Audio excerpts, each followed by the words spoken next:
Hello, everyone.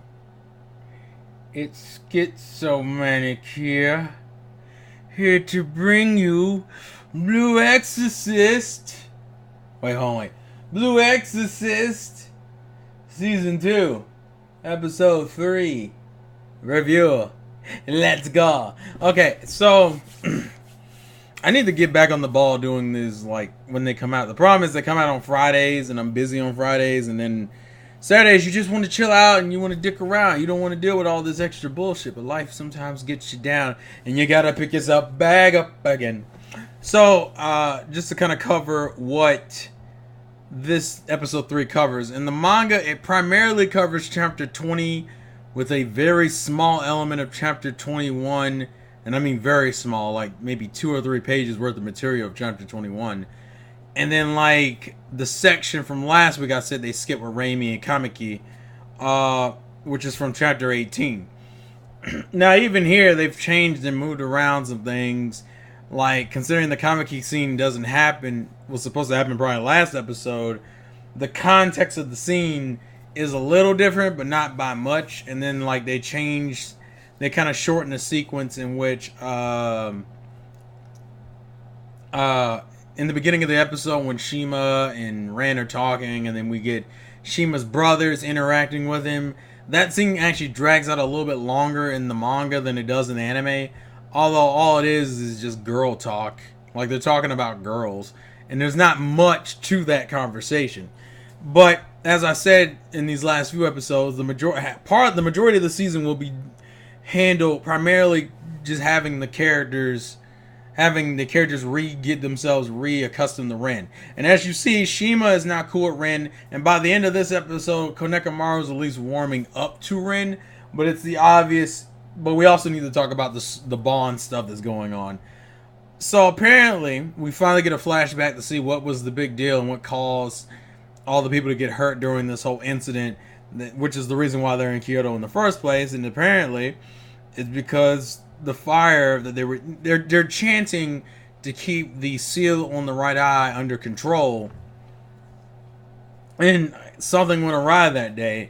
And so now, according to Shima's father, I believe it's Shima's dad, is suspecting there's a traitor and you have, I think, one of Shima's brothers, one of the other clan's girls, I forget their names. Is it the Miyota sect? I believe the Miyota sect sisters is what I'm going to call them. Are currently under suspicion. At least it seems like one of the sisters are. And then you have Bone's father, who ironically enough is also the dude who didn't show up. Now, as we've seen, he seems like a drunken old fart who doesn't really do anything, and seems to be actively avoiding doing any type of real work or even worrying about his place of, I don't even know what you call it. I guess his temple. Especially considering on the flashback we saw the last episode with Bone and his dad and how their interactions are and what he wants to do versus what his dad wants him to do. Because his dad, it's kind of obvious. His dad's like, look, you don't need to get involved with all this shit. You need to just enjoy your life and do what you want. Don't get caught up in this fucking temple demon shit. The problem is that his dad, that Bond views his father as someone like a coward who just doesn't want to fucking face his fears and doesn't want to just man the fuck up.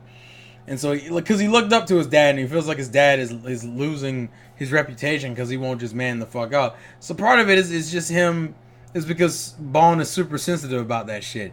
There's a joke that will be mentioned later on that is the funniest shit in the world. I'm not going to mention anything about it now, but that's the point. We also get to see that Ren, during his training, is making progress but not making progress. Because if you notice, there's a sequence in which he jumps down to cool off that he actually does make progress. Like, he actually lights all the candles. But he doesn't realize he's doing it. Realistically meaning what's going on is that Ren is overthinking it and he needs to just chill out. Because he did it, but he doesn't know he does it. And sure is like, well, I don't know if you're getting closer or further away. The Kamiki scene with Shamey is kind of cute because it's that whole how, for one, they've kind of been building a friendship over the first season, but this episode really outlines, is like, look, you need to just air out your frustrations because this nervousness is obviously not helping you, which is why you're fucking up all over the place. And she's like insulting Shamey by trying to be nice. It's like Kaneki doesn't really know how to be nice naturally. So when she throws that backhanded compliment like how she's a weed, Shamey takes it in the most positive way. Like the girl never looked at anything inherently negatively. So it threw Kaneki off, and Kaneki is like, shut up, I don't even understand what happened. It's like, how crazy is this girl? Because it's like, she calls her a weed, which most in a normal conversation would be considered somewhat of an insult. And she's like, I'll be strong like a weed, Kaneki, for you. And she's just like, what? Like, she's like, I don't know what you want me to say to that. Because she's completely caught her off guard. So it's like, how in the fuck did she get to that? I mean, I'm glad, I guess it helped, but it's just like, how did you get to that? So it's like, well, fuck me. I guess now we just have to deal with it. So yeah. There's not much to the episode other than Kanekamaru kind of mentioning how, because Kanekamaru's essentially lost his almost entire family. I don't think he has any real family members left. And it's like Bond's and Shima's family's kind of taking him in, and he's become a part of their family. So he's super protective. And the funny thing is, and I like Ren's statement where he's like, I don't have anything, and and Bond's pretty stressed out right now, so you need to leave him alone. He's like, and Ren's like, I'm not talking about Bond, I'm talking about you. Although a really cool Ren and Bond scene is coming up, and it's the best shit. It is the best shit. Y'all, episode 4 is gonna be lit because they already showed part of it in the preview.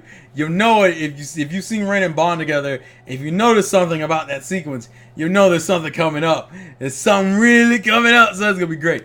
But I just like how it changes, and it's kind of showing off Ren's Shonen Jump nature, which is what Ren is like a main Shonen Jump protagonist where he's stupid and he's not always he doesn't do the smartest things, but he has shit to.